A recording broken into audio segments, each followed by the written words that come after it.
Group 3 is hands down the most popular category in Gran Turismo 7. It's always been that way. It will likely always be that way. If you do want to participate in the many different types of Group 3 racing that are available on the game, whether it be single player, sport mode, or open lobby, what are the best cars to own for that purpose?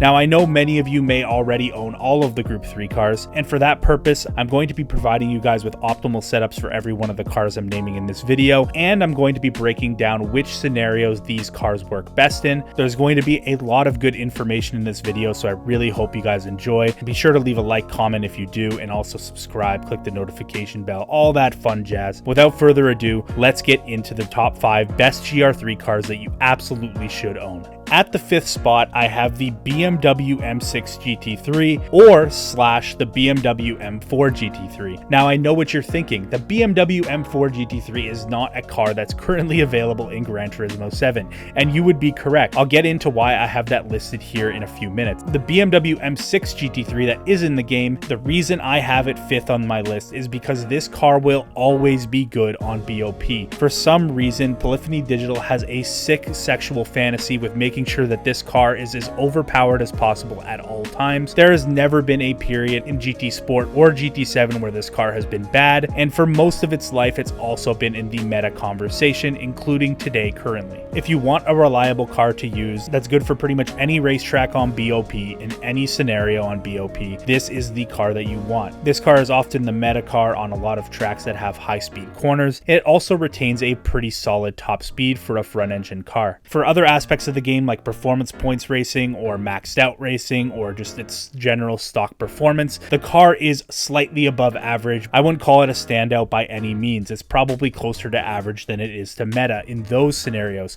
With that being said, I know a lot of you watching this video predominantly do sport mode races or BOP no tune races, and that is why the M6 is on this list. Now, the only way I can ever see the M6 not being a very good car on BOP is if they decide to add a newer BMW GT3 car like the M4, which is something that is racing currently in the GT3 class, in which case that car will become the new BMW M6 in my opinion, and that is a car that you should own. If you're watching this far into the future and they've added this car already, that is the car probably to own if you want to dominate in BOP.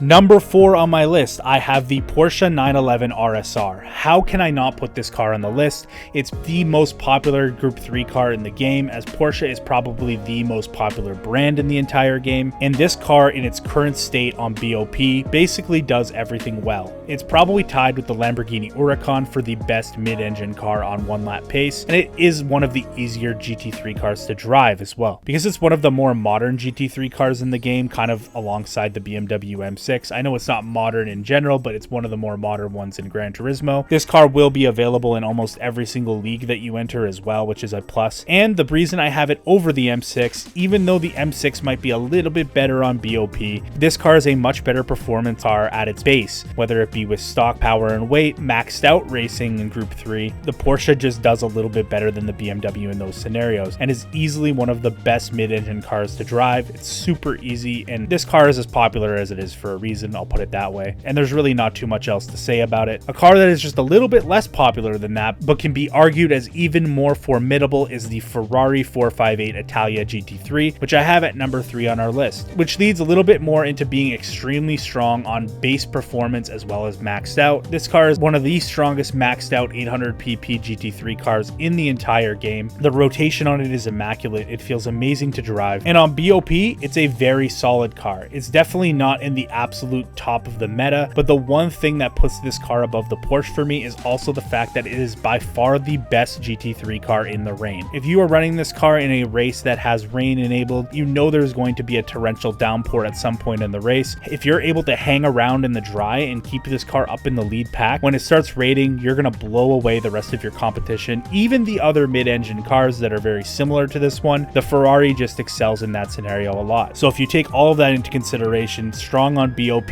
the best in the rain, very strong maxed out and with stock performance, and pretty good for PP racing as well, the Ferrari is number 3 on the list. Number 2, I have the Aston Martin DBR9. Now, I might be a little bit biased biased with this take. This is easily my favorite Group 3 car in the entire game, and in real life, I'm actually saving up money to try to buy the road car version, the Aston Martin DB9, to add to my arsenal outside the game in real life. But I feel like the number 2 spot for this car is completely objective. Let me explain why. I want to get the bad out of the way. On BOP, this is legitimately, at least at the time of recording this video, the worst car on BOP, full stop, out of the 51 GR3 cars that are in the game currently. So if you are a sport mode aficionado, do not use this car in races unless you want to subject yourself to suffering. Where this car does shine, however, is this is the best Group 3 car for performance points limited racing. It's extremely light, its performance points is very low for what you're getting in terms of acceleration and even handling to a certain degree. It doesn't turn the best in the lower speed corners. It could fully hold its own with the setup I'm providing here. Even if you do have to add a lot of weight to the car to make regulations, you could add all of that weight to the rear of the car, which improves the balance of the tire wear, and it will also improve the way the car drives in general. I've always felt like in performance points limited GR3 lobbies, this car is dominant. It absolutely destroys, and even if you're not running under a PP cap, the base performance of the DBR9 and the maxed out performance of the DBR9 is easily top 3 in the entire game. Only really beat out by the car that's actually at number 1 on this list, and the Ford GT Spec 2. Maxed out, this car has insane acceleration and just flies down the straights. And this is why, in my opinion, you should own this car, because many races in the single player are performance points limited, many Group 3 lobbies are performance points limited, and this car absolutely tears it up in that scenario. And at the number 1 spot, last but not least, well, I mean, it's first place, it's not last, but you know what I was trying to say. Anyways, the Subaru BRZ GT300 is the best car and is the car that you must own in the GR3 category if you were to own any. And the reason for that simply is the fact that this car has more downforce than the other Group 3 cars in the category, and this makes a big difference on most tracks. This is the fastest Group 3 car around every single circuit maxed out. With its stock horsepower and weight, it's the best car in most situations as well. On BOP, it is a situational car, but it is viable on almost every single one of the tracks. It is above average, and it is certainly strong on tracks that have a lot of high-speed corners and handling sections. The BRZ is just the final boss of Group 3. Even on BOP, which you can argue is its worst attribute, it just recently ended up winning the Manufacturers Cup at the most recent live event, and that's on its worst classification. For PP racing, it's an extremely strong car, and like I said, for maxed out racing and stock racing, it's number 1. It's just the best one. You need to have this car. And for the areas where the BRZ might not be the best option, the other 4 options listed here will also be very, very strong. So if you don't have a lot of credits laying around and you need some good Group 3 machines to bolster your lineup, these are the best 5 in my opinion. Let me know what you guys think in the comment section below. Did I miss any cars that you think should have been on this list? Regardless, I hope you guys have a fantastic night. It's been your boy Dude, and I'm out.